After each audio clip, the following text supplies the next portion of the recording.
How's it going? My name is Stephen Lewis. I'm a radio guy. Did morning shows, which was a lot of fun, although I'm not a morning person, which is amazing that I did a morning show for several years. But once 7 a.m. rolls around, man, I'm bouncing off the walls. Afternoon shows, created music and playlists for people on radio stations to listen to and enjoy.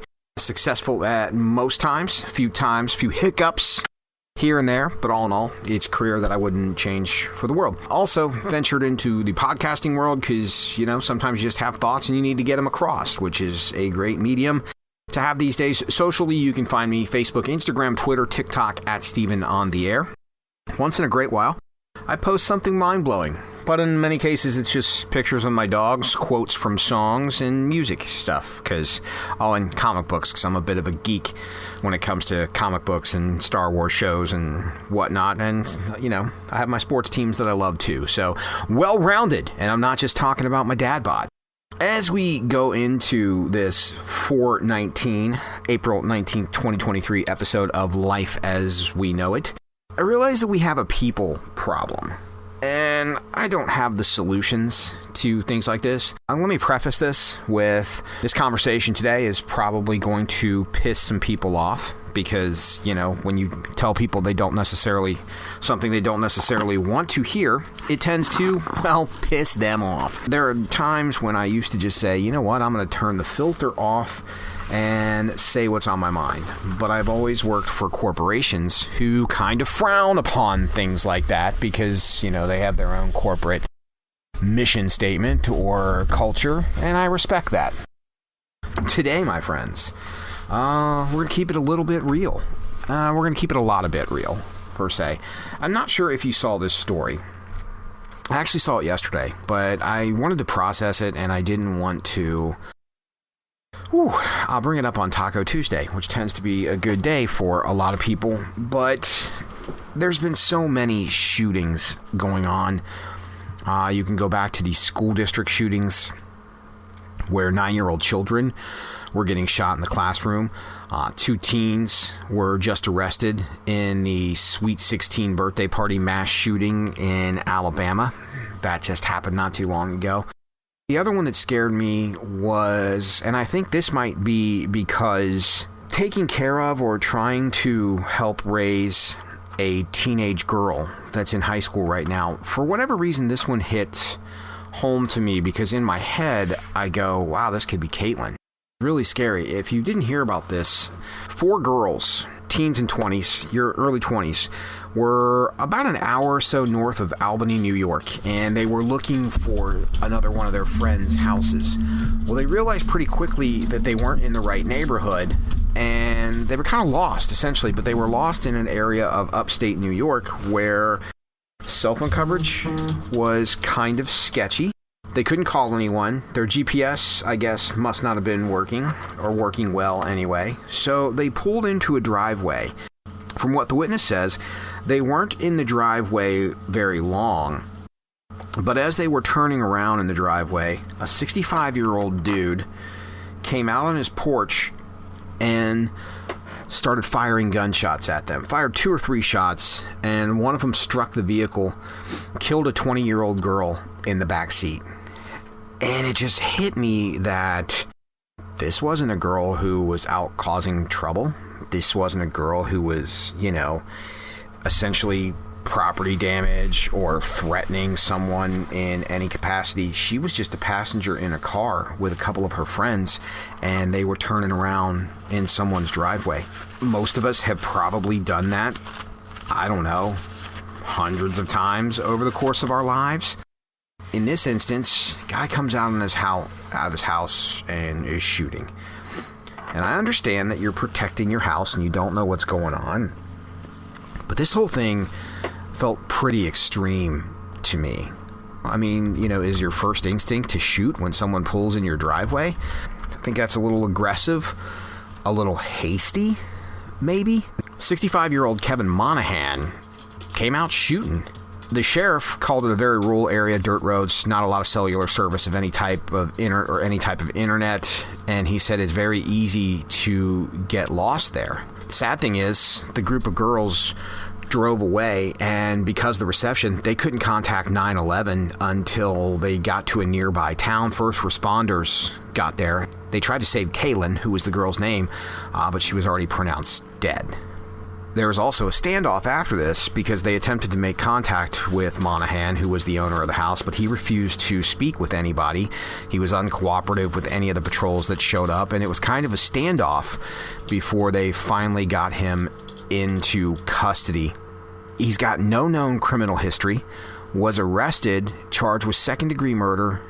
Monahan's attorney said that it wasn't a simple drive-in turnaround like it's being portrayed by the sheriff. The facts of the case will come out through witness interviews and forensic evidence analysis. It's way too soon to pronounce someone guilty by determining whether or not they were entitled to feel fear.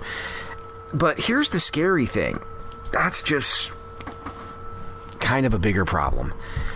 And I say this because there's so many arguments for stiffer gun laws, and I'm not a diehard gun person.